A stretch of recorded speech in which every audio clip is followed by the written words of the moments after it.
2006년 중앙아시아의 김정일, 자신을 자칭 신이라고 부르던 사나이가 심장마비로 세상을 떠났습니다. 그가 왕이었냐고요? 아닙니다. 투표로 선출된 대통령이었습니다. 하지만 그가 재임 기간 중 저질렀던 수많은 기행들은 그가 고대나 중세 시대의 왕이었다고 한들 역사의 웃음거리로 남았을 겁니다. 여러분은 이 영상에서 투르크멘바시라는 명칭을 계속 들으실 예정입니다. 오늘 영상은 교훈이라고는 1도 없는 투르크메니스탄이라는 중앙아시아 국가의 대통령의 엽기 행각에 대한 이야기입니다. 2006년에 사망하기까지 16년 동안이나 종신 대통령으로 군림해온 그를 통해 조건만 갖춰진다면 어떤 괴상한 짓을 해도 오랫동안 대통령을 해먹을 수 있구나 하는 생각을 하게 만드는 인물인데요. 위키백과를 검색해보면 그의 생애에 대해서는 간단히 언급되어 있는 반면에 그의 수많은 기행들은 자세히 기록되어 있습니다. 투르크메니스탄이라는 국가명은 티르크어를 쓰는 민족의 나라라는 의미인데 구소련에 흡수되어 소비에트 연방 소속이었다가 1990년대 독립하게 됩니다. 그는 구소련 당시 대통령직에 올랐었는데 소련이 붕괴된 뒤에도 그대로 직위를 이어갔고 1999년에는 종신 대통령으로 취임하게 됩니다. 그가 우선적으로 착수했던 작업은 북한의 김일성, 김정일처럼 개인 숭배 체제를 구축하는 것. 그의 원래 이름은 사파르무라트 니아조프였는데 자신을 신격하기 위해서 국민들에게 자신을 투르크멘바시라고 부르도록 합니다. 투르크멘바시는 투르크메닌의 아버지라는 뜻입니다. 그는 여기저기에 이름 붙이기를 참 좋아했는데요. 하도 괴상해서 개인 숭배 체제의 구축 목적이었는지 아니면 그냥 장난질이었는지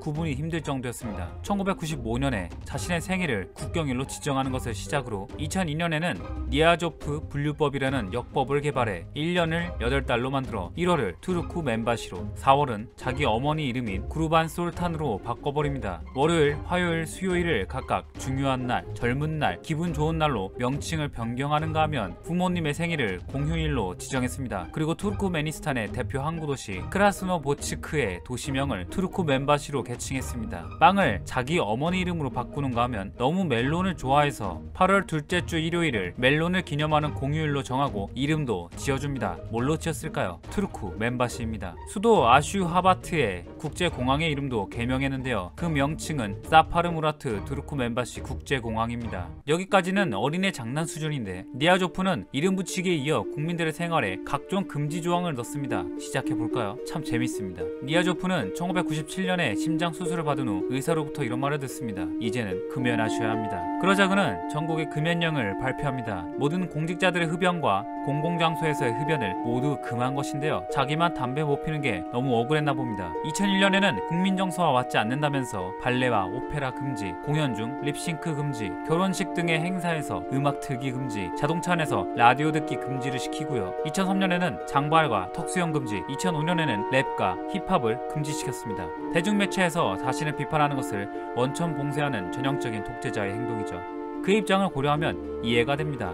더한 놈들도 많으니까요. 근데 여기에 그치지 않습니다. 해바라기 씨를 먹다가 이에 낀다는 이유로 해바라기 씨 먹는 것을 금지시킵니다. 강아지한테서 나는 냄새가 싫다면서 수도에서 강아지 키우는 걸 금지시킵니다. 아프면 수도에 오면 돼 라고 하면서 수도를 제외한 전국의 병원을 폐쇄하고 지방 주민들은 책을 읽지 않아 라고 하면서 수도를 제외한 전국의 도서관을 폐쇄시킵니다. 이건 좀 많이 심했다는 생각이 드는데 2003년 6월에 해외 학위를 인정할 수 없다면서 해외 유학을 금지시켰고 1993년 이후 외국에서 학위를 취득한 교사와 의사들을 해고하고 추방하도록 명령했습니다. 그 여파로 학교나 병원의 전문 인력이 부족해져서 그 인력을 군인으로 대체하는 지경에까지 이르는데요. 니아조프 대통령의 공식적인 대답은 의료비 절감을 가져온 훌륭한 조치였다입니다. 설상가상으로 의사들이 하는 히포크라테스 선서를 투르크멘바시 선서로 대체하라고 명령합니다.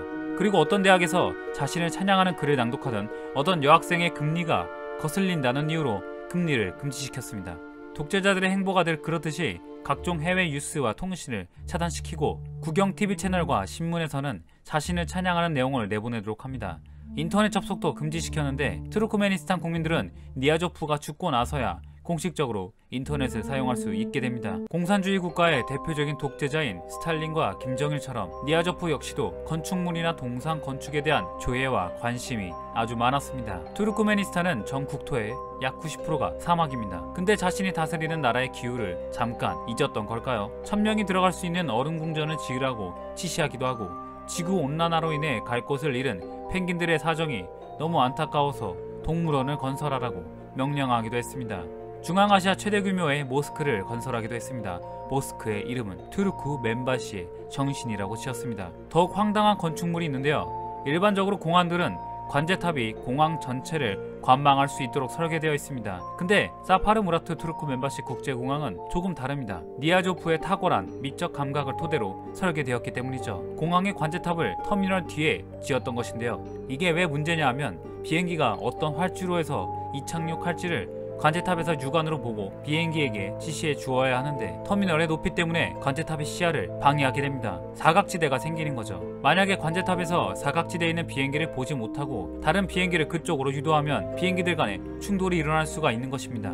독재자가 자신의 우상화를 위한 최고의 도구로 사용하는 것은 뭐니 해도 동상 세우기죠. 태양마저도 자신을 숭배한다는 의미로 항상 해를 마주볼 수 있도록 돌아가는 황금 동상을 세우는데요.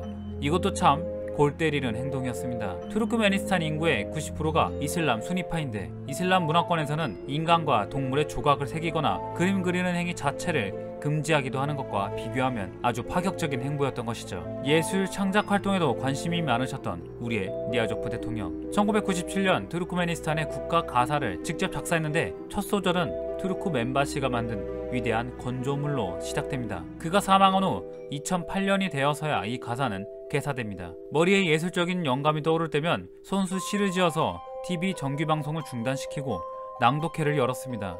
시도 때도 없이 말이죠. 국민들은 얼마나 짜증났을까요? 낭독회만으로는 창작 욕구를 만족시킬 수 없었던 걸까요? 영혼의 책이라는 의미의 아랍어 루흐나마라는 제목의 경전까지 손수 썼습니다. 자작시와 자서전, 투르크메니스탄 사람들의 생활 지침에 대한 그의 개인적인 생각 등이 합쳐진 이상한 책입니다. 책의 내용을 운전면허 시험 필수 과목으로 포함시킨 덕분에 시험 시간이 16시간으로 늘어난 것은 물론이고 정규 교육 과정에 루흐나마를 포함시켜 의무적으로 공부하게 했습니다. 루흐나마와 관련된 졸업시험을 통과하지 못하면 대학에 갈 수 없었고 잘 외우면 장학금도 주었다고 하네요. 루흐나마는 이슬람 경전 코란과 동급이라는 개소리도 했는데 이에 항의한 이맘들의 모스크를 철거해 버리기도 했습니다.